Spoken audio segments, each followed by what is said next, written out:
আপনাদের সার্বিক সহযোগিতা কামনা করে আমি আমার বক্তব্য এখানে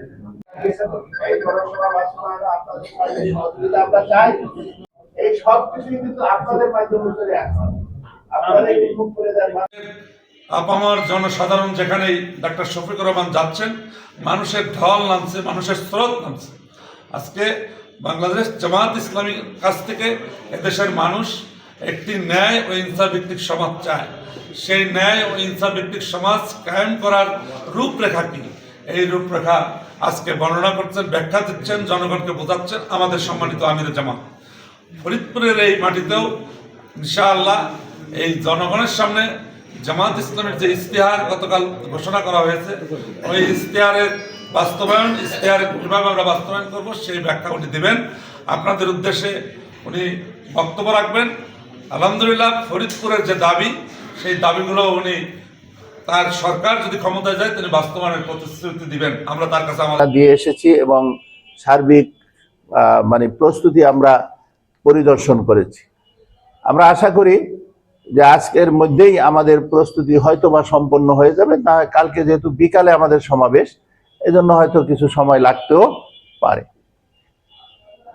সম্মানিত সাংবাদিক ভাই ও বোনেরা, আপনারা জানেন যে আমরা দীর্ঘদিন একটা ফ্যাসিস্টের অধীনে ছিলাম। মানুষ তাদের ভোটাধিকার প্রয়োগ করতে পারে নাই। এবার অনেক নতুন ভোটার যারা তাদের ভোটাধিকার প্রয়োগ করার আশা নিয়ে দিন গুনছেন। আমরা আশা করি এই সমস্ত ভোটাররা যাতে নির্বিঘ্নে ভোট দিতে পারেন, এরকম একটা পরিবেশ, এরকম একটা ব্যবস্থা, সুন্দর ব্যবস্থা এই বর্তমান যে অন্তর্বর্তীকালীন সরকার আছেন সেটা ওনারা ব্যবস্থা নেবেন।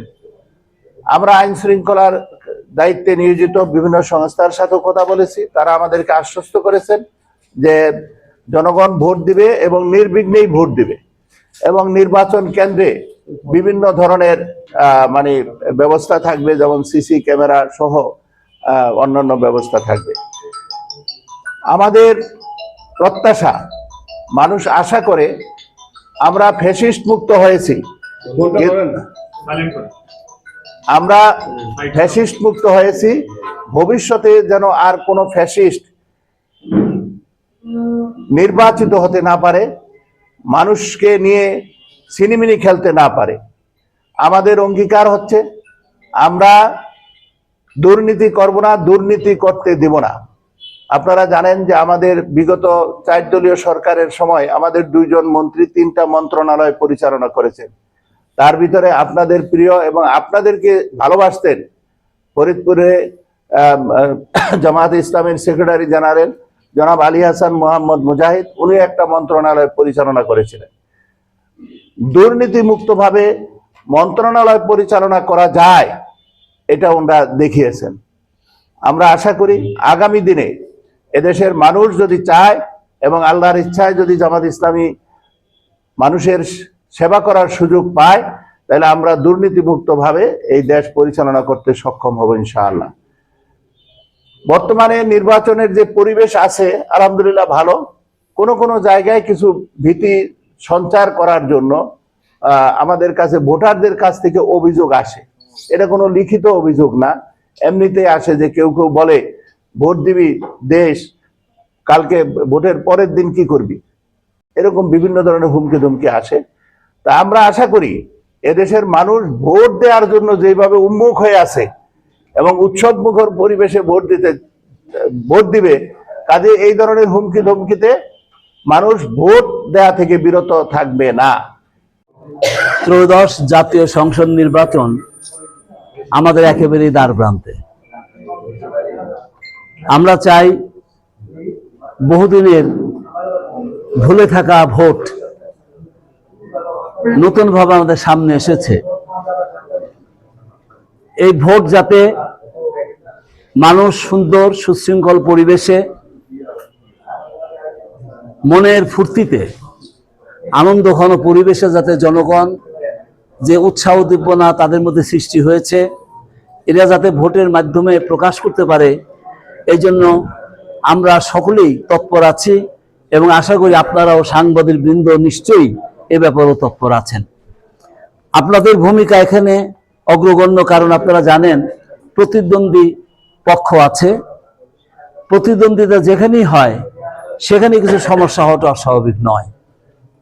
এই ক্ষেত্রে আমি ক্যান্ডিডেট হিসেবে আপনাদের বিবেচনার কাছে একটি কথাই রাখব, যে আপনারা অত্যন্ত নিরপেক্ষভাবে দায়িত্ব পালন করছেন, সেটাকে আরও নিরপেক্ষভাবে যাতে করা যায় এবং সকলের অবস্থান যাতে সমানভাবে আপনাদের মাধ্যমে প্রকাশিত হয়, এই আবেদন আপনাদের কাছে আমি জানাচ্ছি 1 নম্বর।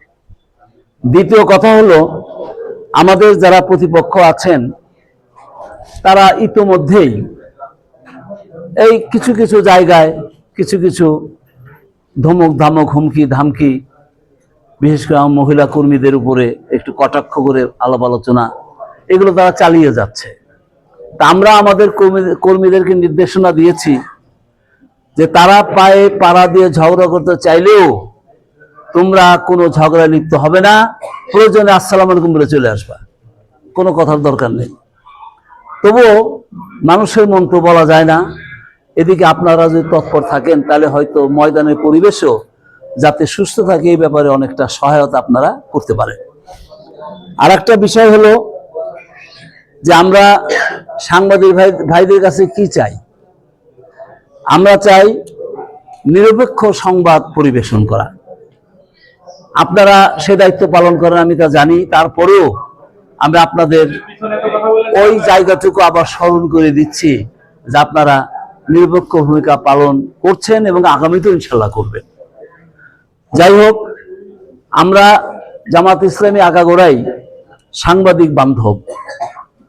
হয়তো আমরা ছোট শহরে সবসময় আপনাদের সঙ্গে সেইভাবে দেখা সাক্ষাৎ করতে পারি না বা আপনারাও সুযোগ পান না, তা আমাদের অফিস আপনাদের খোলা থাকবে।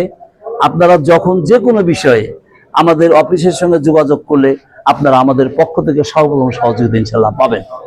আমরা এই নির্বাচনের ক্ষেত্রে আপনাদের পূর্ণাঙ্গ সহযোগিতা কামনা করছি এবং আমি মনে করি যে আপনাদের সহযোগিতা আমাদের অনেক অনেক উপকারে লাগবে ইনশাআল্লাহ।